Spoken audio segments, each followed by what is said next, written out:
ወላሂ ሴቶች ትዝ የሚሉኝ እናት ምናምን ትዝ የሚለኝ የዚህ ሰዓት ነው።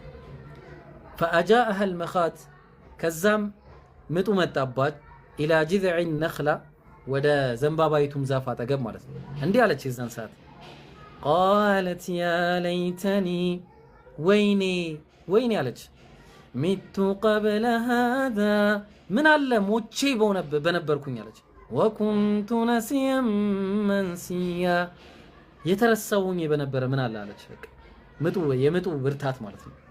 እናቶቻችን በዚህ ሁኔታ እንደሚወልዱ አላህ የሚያሳዝን ሁኔታ ነው እየነገረን ያለውና ከዛ እንዲህ አለ ጥሪ ተጣራ ፈናዳሃ ሚን ተሕቲሃ አላ ተሕዘኒ ቀድ ጀዐለ ረቡኪ ተሕተኪ ሰሪያ ከበታችሽም እንዲህ ሲል ጠራት ከበታቿም እንዲህ ሲል ጠራት አትዘኝ ጌታሽ ከበታችሽ ትንሽን ወንዝ በርግጥ አድርጎልሻል አላት ወሁዚ ኢለይኪ ቢጅዝዕ ነኽለቲ ቱሳቂጥ ዐለይኪ ሩጠበን ጀኒያ የዘንባባይቱንም ግንድ ወዝውጃት አላት የዛን ጊዜም እሸት የሆኑ ተምሮች ታወርድልሻለች አለ ፈኩሊ ወሽረቢ ወቀሪ ዐይና ቢ ጠጪ ተደሰች አላት فإما ترين من البشر أحدا فقولي إني نذرت فإما ترين من البشر وند كما ማንም ሰው ቢመጣ አላት ከዚህ በኋላ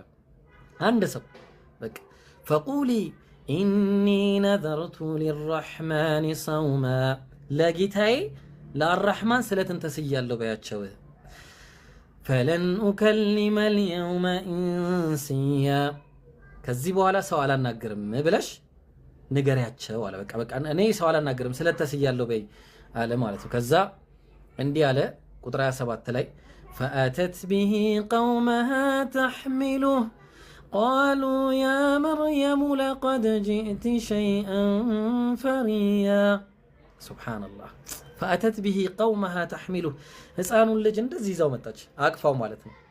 قالوا ብለው አሏት ህዝቦቿ ያ መርየም አንቺ መርየም ሆይ ለቀድ ጂእቲ ሸይአን ፈሪያ ምን አይነት ከባድ ነገር ይዘሽብን መጣሽ አሏት። ካዲያን ናቸው ታውቃላችሁ።